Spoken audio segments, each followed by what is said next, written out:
সফলতার চাবিকাঠি কি? ডায়াবেটিস বানানোর জন্য বেশি খেতে হবে, বারবার খেতে হবে, কাজ করা যাবে না, রাত জাগতে হবে, টেনশন করতে হবে, অনিয়ম চলতে হবে।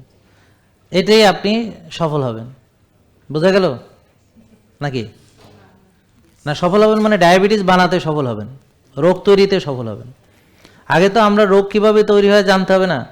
তাহলে দেখেন এই সমাজ ব্যবস্থাকে কিভাবে সাজানো হয়েছে আপনারা কি জানেন? এমন সুন্দর করে ডিজাইন করা হয়েছে যে সবাই রোগী হবে এবং অলরেডি হয়েও গেছে। কারণ একটু আগেই আমরা এই নিয়ে আলোচনা করলাম যে ঘরে ঘরে ফার্মেসি অলরেডি আছে। তার মানে রুগী বানানোর যে কারখানা, সেখান থেকে রুগী তৈরির প্রক্রিয়া এখন সাকসেসফুল, চলমান না, এখন অলরেডি সাকসেস। এটা তারা অলরেডি সফলতা অর্জন করতে পেরেছে। কারা? যারা চেয়েছে এই যে আপনারা সবাই যেন রুগী হন। তো কারা চায় সবাই রুগী হন? কাদের স্বার্থ এখানে আছে? প্রথম হচ্ছে যে ফুড ইন্ডাস্ট্রির স্বার্থ আছে। কেন? কারণ ফুড ইন্ডাস্ট্রি চায় আপনারা সবাই বেশি বেশি খাবেন। ধরেন আমার বার্গার বেশি বিক্রি হবে, আমার আইসক্রিম বেশি বিক্রি হবে, আমার পিৎজা বেশি বিক্রি হবে, আমার কেএফসি থেকে সবাই খাবে, আমার বিএফসি থেকে সবাই খাবে, সব মানে খাওয়া দাওয়া। ওকে, তাহলে ধরেন আমার যদি ফুড ইন্ডাস্ট্রি থেকে আমি কি চাইবো? সবাই যেন খায়। এখন একটা মানুষ তো খেতে পারে অল্প একটু, তাই না? অতএব তাকে ডিজাইন চেঞ্জ করে সে যেন বেশি খেতে পারে, তাকে ডিজাইনটা চেঞ্জ করতে হবে। সে যেন অনেক খেতে পারে এবং খেতে যেন ভালোবাসে। সে যেন বলে আমি ফুডি, সে যেন বলে আমার কার্ভ ক্রেভিংস, সে যেন আমি মানে সুগার ক্রেভিংস, মানে বুঝেন না কথা? মানে নানান রকম, মানে আমার সুইট টিথ, সুন্দর সুন্দর ভাষা ব্যবহার করবে, আর খাবে আমার নাকি? বুঝেন নাই? তো তাহলে এই ডিজাইনটা কিভাবে সম্ভব? সম্ভব হলো ন্যাচারাল খাবার খেলে, রিয়েল ফুড খেলে একটা মানুষ অতিরিক্ত খাবে না বা খেতে পারবেও না। বিশ্বাস না হয় এই যে ঘি আছে, দেখি কে কয় চামচ খেতে পারেন, আসেন ট্রাই করেন। খুলে দিব? আমি রোজা আছি আজকে। খুলে দিলে দেখে এখানে এক বৈঠকে কে কয় চামচ খেতে পারে। বেশি কি খেতে পারবেন বলে মনে হয়? এই পুরাটা খাইতে পারবেন কেউ?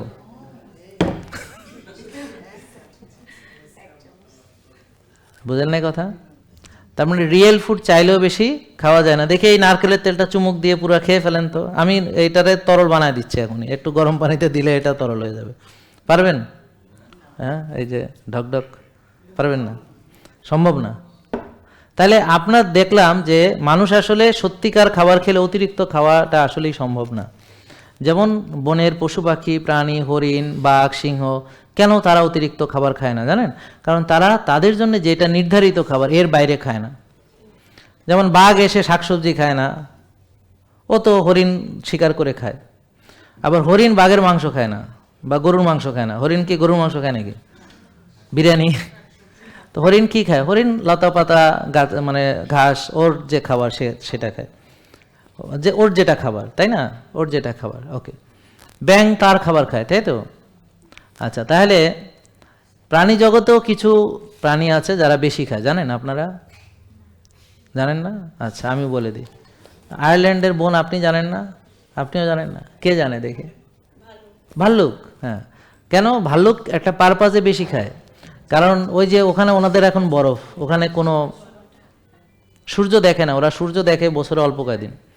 তো এখন সব বরফের তলায়, পানি নেই। এখন পানি কোথায় আছে? বরফের নিচে আছে। এখন ভালুক সে খাবার পাবে কই? ও তো স্যামন ফিশ খায়। ভালুকের তো এখন খাবার নেই। তা এখন সে কি করেছে? ওই যখন ওই যে গ্রীষ্মকাল ছিল, ওই যে অনেক স্যামন মাছ লাফালাফি করছে, ও কবত কবত করে ধরে ধরে খেয়েছে, বেশি বেশি খেয়েছে, খেয়ে শরীরে অনেক চর্বি জমাইছে। এখন এই শীতকালে ওই চর্বি গলায় আসে বাঁচতেছে নাকি? বুঝেন নাই? তার মানে সে ওই যে চর্বি জমাইছে, ওই চর্বি বার্ন করে এখন শীতকালে সে সারভাইভ করতেছে, জীবন বাঁচাচ্ছে।